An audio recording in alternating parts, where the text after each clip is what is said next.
Ireland has lashed out at the EU's fisheries policy after a European supertrawler began plundering their waters. The Margaris, the second-largest fishing vessel in the world, has been detected less than 8 nautical miles from Ireland's territorial sea limit, according to tracking data. The Lithuanian-flagged boat is owned by Dutch company pl.u.nder and was banned from Australian waters in 2013 following protests from environmental and fishing groups amid fears it would cause huge destruction to marine life. It also sparked backlash in the UK and fueled Brexit sentiments when it fished in a conservation zone off the coast of Sussex in 2019. While the ship boasts of its excellent reputation for sustainable fishing, activists have called for the Margaris to be banned from every ocean due to the severe impact it can have on ecosystems. Classed as a factory ship, the Margaris is capable of processing 250 tons of fish per day, and can carry 6,000 tons. Herman Kelly, president of the Irish Freedom Party, warned the presence of the vessel off the coast of Kerry is a key example of how, under the common fisheries policy, EU boats are hoovering up a massive amount of fish which is wealth out of Irish territorial waters. He said it was very unjust. Irish fishermen had to stand by and watch these foreign boats plundering our waters and there's absolutely nothing we can do about it. He told Express, it's an attack, undermining their livelihood. These fish are landed in the Netherlands, they're landed in Spain, in France, they're not even landed in Ireland.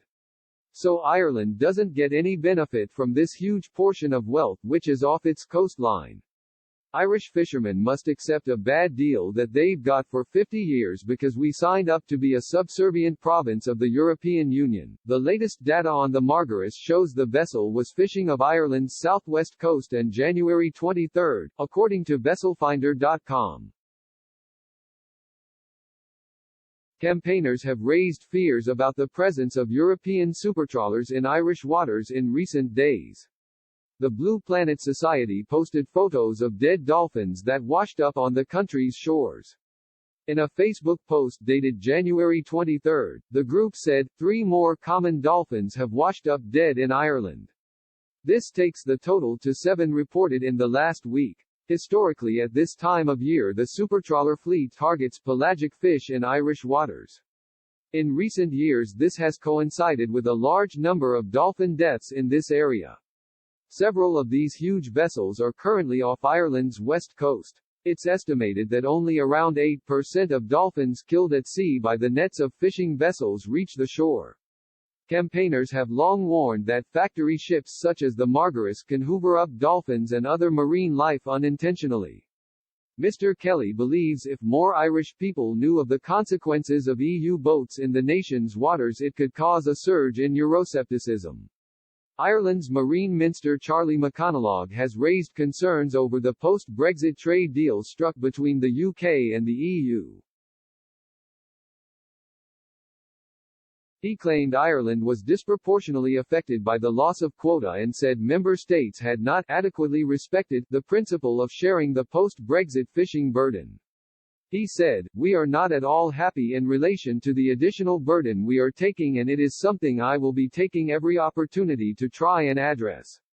But Mr. Kelly slapped down his comments, saying membership of the EU is causing Irish fishermen to suffer losses far greater than the consequences of the trade deal.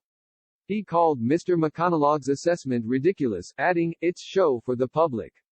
He's called the Minister for Agriculture, Food and Marine, but beyond the 12-mile limit he has absolutely no power whatsoever. These things are all decided in Brussels. Mr. Kelly said out of the 27 member states, Ireland has the worst deal in regards to fishing because we are a small country with a huge fishery and we only get a small part of that quota. He said, Ireland has been treated unfairly by the EU in regards to fishing since the time we joined in 1973. It's got nothing to do with Brexit and everything to do with the common fisheries policy. We're 1% of the EU population and now that Brexit has happened, Ireland's usefulness for the EU has come to an end and so we're going to be at the bottom of the pile again in the European Union.